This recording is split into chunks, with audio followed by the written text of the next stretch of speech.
बच्चे क्या हाल। जैसा कि आपका हाल बहुत अच्छा होगा और अपने बोर्ड एग्जाम में बहुत बेहतरीन तरीका से एक एक टर्म को समझते हुए तैयारी कर रहे होंगे। और हमने अभी तक 2 लेक्चर कंप्लीट कर चुके हैं। आज हम देखेंगे कि जो हम 2 लेक्चर कर चुके हैं उसी लेक्चर पे, उसी कॉन्सेप्ट पे आज हम ढेर सारे प्रश्नों को हल करने वाले हैं, जिससे आपका कॉन्सेप्ट और भी क्लियर होने वाले हैं। तो चलिए आपके अपने केएस गुरुकुल पे शुरू करते हैं। जैसा कि आप देखते हैं कि इसका प्रथम क्वेश्चन में क्या कह रहा है, एपी का कौन सा पद 78 होगा। मतलब आपको प्रश्न में एनवें पद गिवन है, मतलब देल है, और हमसे पूछ रहा है इनका कौन सा पद 78 है। मतलब जब आपके पास सेब है, जब आपके पास सेब है और कोई आपसे पूछेगा कि यह सेब तुमने कहां से लाया, तो आप क्या कहेंगे, भाई हम मार्केट से न लाए हैं। तो सेम उसी तरह से इस प्रश्न में क्या पूछ रहा है, 3, 8, 13, 18 का कौन सा पद 78 है। मतलब इसमें एनवें पद गिवन है, मतलब अंतिम पद गिवन है, और हमसे एन का वैल्यू पूछ रहा है। क्या पूछ रहा है हमें, एन का वैल्यू पूछ रहा है। चलिए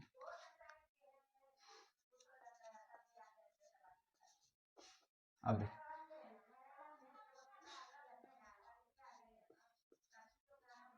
प्रथम पद 3 है और सार्व अंतर, हम प्रथम क्वेश्चन को सॉल्व कर रहे हैं। सार्व अंतर क्या होगा, 8 में से 3 घटाएंगे तो 5। और कौन सा पद 78 है, तो हम लोग पिछले क्लास में देखे थे जो अंतिम पद होता है उसे हम एम से लिखते हैं। मतलब एनवें पद को हम जनरल टर्म में अंतिम पद ही बोलते हैं। तो इसका कौन सा पद, तो हमें गिवन है एम, मतलब अंतिम पद के इतना 78, और इसी से अंतिम पद से ही हमें एनवें पद निकालना है। मतलब एनवें पद से ही एन का वैल्यू निकालना है। तो कौन सा पद, मतलब किसी कम्मा जो एन है वो 78 है। चलिए शुरू करते हैं। हम ए एन का फॉर्मूला जानते हैं, ए प्लस एन माइनस 1d। अब कितना है, एनवें पद कितना है 78, तो यहाँ पे लिखेंगे 78 बराबर प्रथम पद ए कितना है 3 प्लस एन, एन हमें ज्ञात करना है। मतलब हमें एन हमें ज्ञात करना है भाइयों। और डी 5। अब बहुत सारे बच्चे कहेंगे सर अब हमको समीकरण नहीं आता है, तो आपको समीकरण सीखना पड़ेगा। अगर आपको समीकरण नहीं आते हैं तो हम एक बेसिक मैथ का भी लेक्चर अपलोड करने वाले हैं, जिससे आपका हर एक टर्म क्लियर हो। अब देखिए ये प्लस वाले हैं तो ये इस तरफ आएंगे, तो 78 में से 3 घटाएंगे और n माइनस 1 इंटू 5। अब 78 में से 5 घटाए, सॉरी 78 में से 3 घटाएंगे तो कितना होगा 75। अब n माइनस 1 इंटू 5। अब देखिए यहाँ पे मल्टीप्लाई में है, तो समीकरण का रूल ये कहता है अगर कोई संख्या मल्टीप्लाई में हो तो उसे इस तरफ देंगे तो वो भाग में आ जाएगा। तो 75 भागा 5 n माइनस 1। अब इसको काटेंगे तो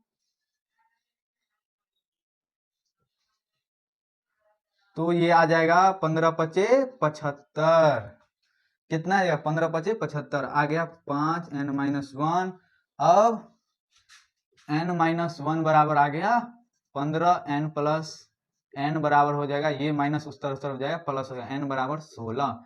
तो हमें ज्ञात हो गया n बराबर 16। अब देखिए 16वां पद जो होगा वो 78 होगा। अगर आपको सिद्ध करना होगा, मतलब आपको विश्वास ही नहीं हो रहा है तो क्या एनवें पद 78 होगा, तो आइए हम चेक कर देते हैं। ए 16 निकालेंगे, ए प्लस एन माइनस 1d।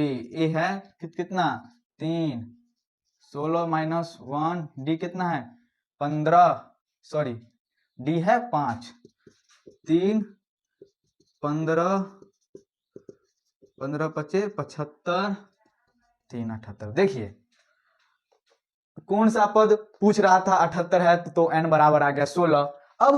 अब हमें विश्वास ही नहीं था जो 16वां पद 78 होगा, तो nवें पद के मूल्य से अगर हम ए 16वां पद निकालेंगे तो 78 आ गया, मतलब यह क्वेश्चन हमें आ गया। तो चलिए अब हम दूसरा क्वेश्चन करते हैं। अब ए का बी क्या बोल रहा है, एपी 21, 18, 15 का कौन सा पद -81 है। तो सेम जिस तरह से हम पहला का ए क्वेश्चन को सॉल्व किए हैं, सेम उसी तरह इसको भी सॉल्व करेंगे। अब देखिए करेंगे तो इसमें अकॉर्डिंग टू क्वेश्चन पहले हम क्या निकालते हैं, प्रथम पद, अंतिम पद, जो इसमें दिया गया वो सारा चीज लिखना है। और हमें क्या फाइंड करना है, कौन सा पद, मतलब हमसे नंबर ऑफ टर्म पूछ रहा है, मतलब कौन सा पद -81 है। तो पहले हम लिखेंगे प्रथम पद, सार्वंतर। सार्वंतर हम कैसे निकालते हैं, d बराबर क्या होता है, जो दूसरा टर्म है उसको हम पहले टर्म में से दूसरे टर्म में से पहला टर्म को घटाते हैं। तो 18 में से 21 घटाएंगे तो आएगा -3। अब दिया है अंतिम पद, अंतिम पद के कितना है 81, और हमसे क्या पूछ रहे हैं, n। तो चलिए हम nवें पद का फॉर्मूला लगाते हैं जिससे हमें n मालूम होगा। an का फॉर्मूला होता है a + n - 1d। तो अंतिम पद क्या है, मतलब अंतिम पद क्या है -81, प्रथम पद 21 + n - 1d, और d कितना है -3। अब देखिए हम इसको कैसे सॉल्व करते हैं, ये 81 इस तरफ 21 आएगा तो -21 प्लस -81 -21 बराबर n - 1d, ये आ जाएगा 102 n अब इस तरफ है गुना में, तो इस तरफ आएगा तो भाग में हो जाएगा।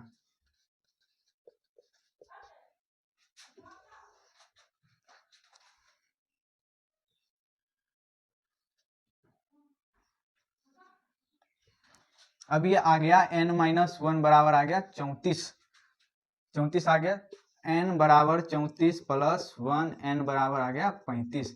मतलब इसका जो 35वां पद है वो -81 होगा।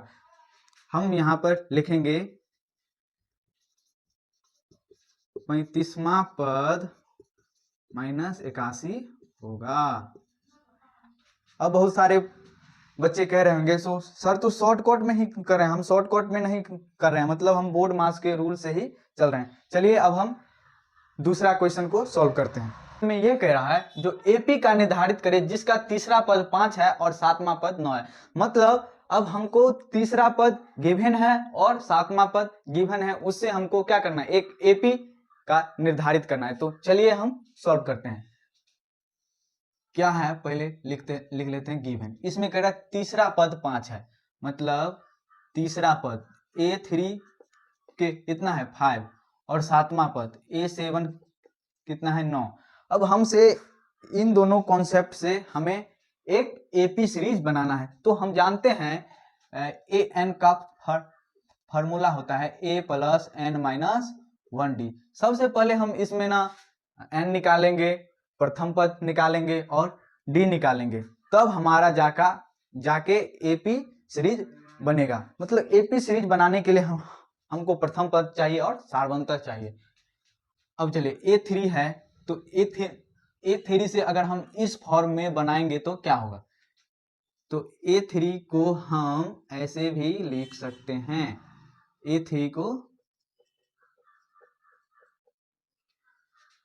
A3 क्या है 5 है, तो A3 को अगर हम इस फॉर्म में लिखेंगे तो a + n - d, और हमको पता है n क्या है 2, तो ये हो जाएगा a +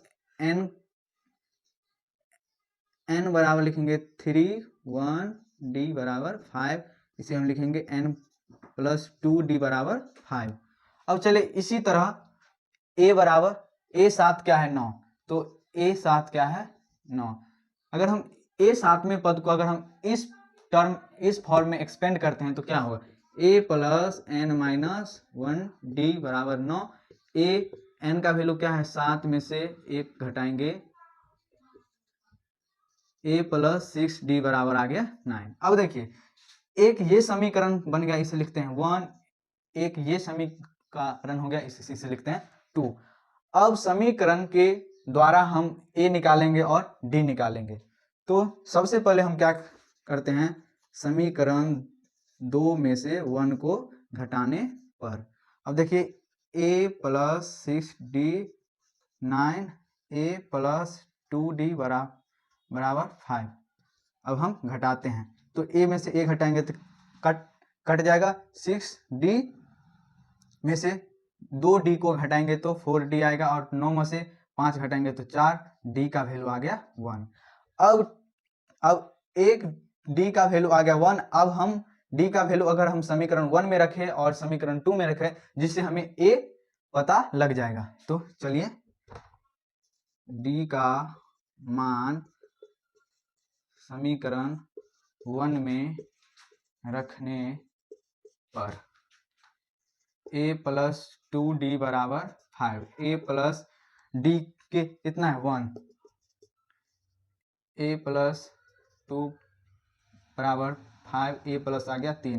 अब हमें a पता चल गया और d पता चल गया। अब a पता चल गया, d पता चल गया, आप जिससे आप एक AP बना सकते हैं। अगर हम ना AP बनाएंगे,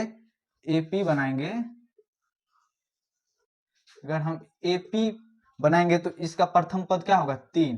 अब हम लोग जानते हैं सार्वंतर क्या होता है, मतलब समान अंतर वाले श्रेणी को हम क्या बोलते हैं, समांतर श्रेणी। अगर हम इसमें एक जोड़ेंगे तो क्या हो जाएगा 4, और फिर 4 में 1 जोड़ेंगे तो 5, फिर 5 में 1 जोड़ेंगे तो 6, 6 में 1 जोड़ेंगे तो 7, 7 में 1 जोड़ेंगे तो 8, 8 में 1 जोड़ेंगे तो 9। अब देखिए AP में अब क्वेश्चन से मिला है, क्या बोला, तीसरा पद 5 है, तो हमें तीसरा पद 5 आ गया और 7वां पद 9 है। आप यहीं तक भी रुक सकते हैं, ये हमारा एक AP बन गया।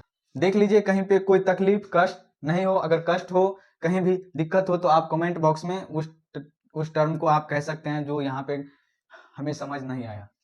तो देखिए तीसरा क्वेश्चन क्या कह रहा है, 3 अंकों वाली कितनी संख्या है जो 3 से विभाज्य है।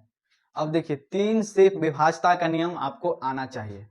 अब आप लोग सोच रहे होंगे जो ये ना विभाज्यता का नियम हम तो पढ़वे नहीं किए हैं, तो आप लोग बचपन में कहीं ना कहीं काम चोरी कैले होंगे जिससे आपको समझ नहीं आ रहा होगा। तो आइए हम समझाते हैं। पहले तो 2 अंकों वाली संख्या आप लोग को पता होगा, मतलब 2 डिजिट वाली संख्या। 2 अंकों वाली कितनी संख्या है जो 3 से विभाज्य है, मतलब सबसे छोटी संख्या लिखेंगे और सबसे बड़ी संख्या। 2 अंकों की एक बार सबसे छोटी संख्या लिखेंगे और 2 अंकों की सबसे बड़ी संख्या, और उनमें हम यह देखेंगे कि 3 से विभाज्य कितने टर्म है, मतलब कितने पद है। तो सबसे पहले 2 अंकों में आप न 3 के पहाड़ा पढ़ते हैं। सबसे पहले यह जान लीजिए, सो 3 से विभाज्यता का नियम, 3 से विभाज्यता का नियम यह कहता है, मतलब सभी टर्म का जोड़ जो हो 3 से पूरी कट जाए। जैसे देखिए जो है 102 है, तो अब देखिए इसमें सभी टर्म, तो 1 0 2 अगर सबको हम जोड़ते हैं तो आता है 3, और 3 से पूरी भाग लग जाए तो 102 क्या है, वो 3 से विभाज्य है। उसी तरह आप देख लीजिए 27। तो अगर कोई आपसे पूछे कि 27 3 से विभाज्य है कि नहीं, तो आप कह सकते हैं यस है। अब देखिए 2 और 7 को जोड़ते हैं तो आता है 9, और जब हम 9 को 3 से भाग लगाते हैं तो यह पूरी कट जाता है। तो 3 से विभाज्यता का नियम यही है कि सभी अंकों का योग 3 से भाग लगाने पर पूरी कट जाए। चलिए हम क्वेश्चन पे आते हैं। कहता है 2 अंकों वाली कितनी संख्या है जो 3 से विभाज्य है। तो 2 अंकों की सबसे पहले हम छोटी संख्या लिखेंगे। अब देखिए 10 तो नहीं है 3 से विभाज्य, 11 तो नहीं है, हाँ 12 है। तो यह यह हमारा प्रथम पद हो जाएगा। अब देखिए 12, उसके बाद कौन सी संख्या होगा, 12 के बाद होगा 15, 15 के बाद क्या होगा 18, 21, 21 हो जाएगा और 24। इस तरह से आप करते करते जाएंगे तो 99 जो है 3 से विभाज्य है। तो यह हमारा बन गया एपी। अब हमें इसमें यह ज्ञात करना है 3 से कितना संख्या विभाज्य है। आप तो जान गए 12, 15, 18, 21, 24 डॉट डॉट और अंतिम जो होगा 99। अब तो हमें नहीं पता है मतलब 2 अंकों की सबसे छोटी संख्या से और सबसे बड़ी संख्या में कितने संख्या जो है वो 3 से विभाज्य है। तो इसी टर्म को सॉल्व करने के लिए हम समांतर श्रेणी मतलब एपी के रूल से हम इसे सॉल्व करते हैं। तो इसमें है प्रथम पद क्या है, प्रथम पद 12 है और सार्वंतर क्या है 3। और आपको यह बता दे कि कोई भी संख्या होगा अगर कहेगा 3 से है विभाज्य, 5 से है विभाज्य, तो वही आपका सार्वंतर हो जाएगा। और हमें क्या ज्ञात करना है n, और इसमें अंतिम पद क्या है, अंतिम पद क्या है am 99। अब चलिए हम nवें पद का फॉर्मूला लगाते हैं। an बराबर होता है an बराबर a plus n minus 1d। अब हमें nवें पद क्या है मतलब अंतिम पद क्या है 99, a का मान हो जाएगा 12 plus n minus 1d, d क्या है 3। अब 99 को हम 12 को इस तरफ लाएंगे, 99 में से 12 घटाएंगे n माइनस 1 इंटू 3। अब यह घटाएंगे 7 और ये आ जाएगा 8, 3। अब n minus 1 into 3 87, n minus 1 बराबर 87 को हम 3 से भाग देंगे, n माइनस आ जाएगा 3 दूनी 6, और यहाँ पे भाग करके देख लीजिए 3 दूनी 6, 27, 9 तिया 27, यह कट गया, यह आएगा 29। अब n बराबर 29 प्लस 1, n बराबर आ जाएगा 30। मतलब 2 अंकों में 30 गो संख्या है, मतलब ऐसा 12, 15, 18, 21 वाला 30 गो संख्या है जो 3 से विभाज्य है। अब आप इस कॉन्सेप्ट को देखते हुए आप एक्सरसाइज 5.2 सॉल्व कर सकते हैं। अगर कोई आपको दिक्कत आए तो नीचे स्क्रॉलिंग में हमारा नंबर होगा, आप उस पर हमें मैसेज कर सकते हैं जिससे आपका और भी कॉन्सेप्ट क्लियर हो। तो आज के लिए इतना ही, फिर मिलते हैं नेक्स्ट वीडियो में। एपी का समेशन का फॉर्मूला लाएंगे और फिर सारे क्वेश्चन करेंगे जिससे आपका कॉन्सेप्ट अच्छा होगा और आप अपने बोर्ड एग्जाम या किसी भी एग्जाम में इस चैप्टर से संबंधित क्वेश्चन आएगा तो आप उसे जल्दी से सॉल्व कर पाएंगे। तो आज के लिए इतना ही, फिर मिलते हैं नेक्स्ट वीडियो में। जय हिंद, जय भारत।